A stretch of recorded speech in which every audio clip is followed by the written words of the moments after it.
Urahicara muri aba bantu bameze nk'ingegera bari kunywa fanta ari abantu batanu.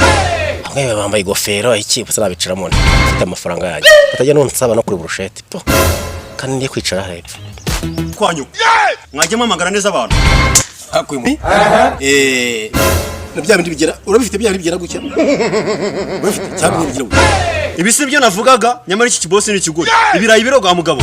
Hasi imbwa ni mucuma. None se byose bitaronze. Ko kintu bizane gira vubase. Reka ngenda ariko ikindi gihe anga ntabwo aribo baza kumenyerera abakozi bahangaha. Inkanga gutya undi bino binira bimarara. Anga. Aba boss barya neza kabisa. Naje ni cyane. Oya. Ako ndi ibirayi cyahita kibimenye. Reka nyishyire bino noneho ntabwo nyobora mu kiratoroshye kabisa. Nanyi nubwo namwigizeho umuntu wa danje. Boss ari kuriha.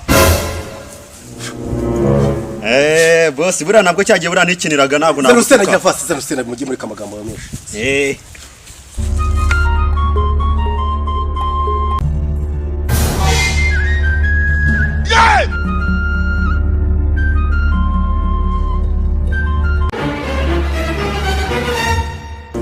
Rimanyuze hari ya nyamuna gira ngo ngusuhuze.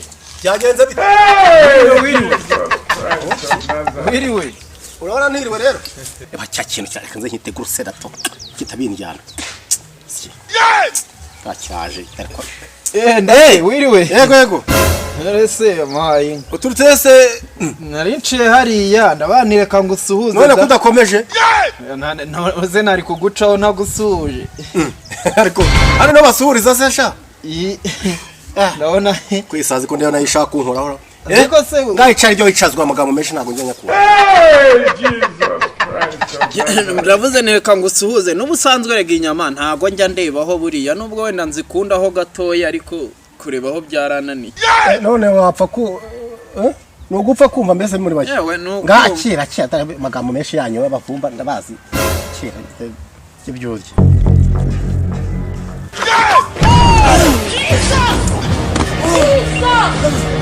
Bayi se yakuye dini. Kumwabaye. Uhambirwa. Bayi kisi.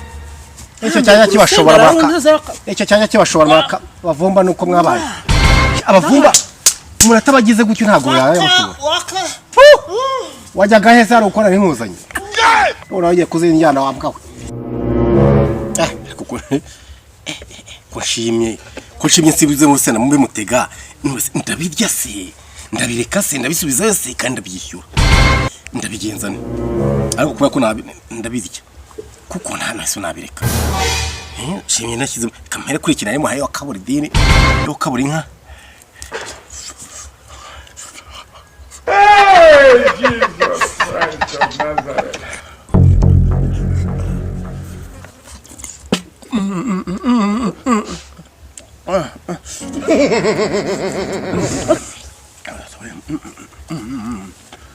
Ako tamuhameze umuhanya sha David ari kura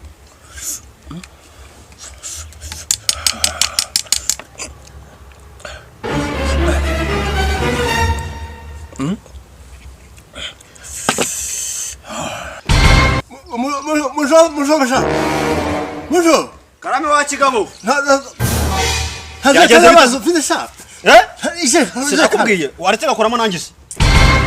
Naje kare amazi. Okay, 5 tugiye kwikorera muri douche neza amazi. Batugenda nakubwiye ko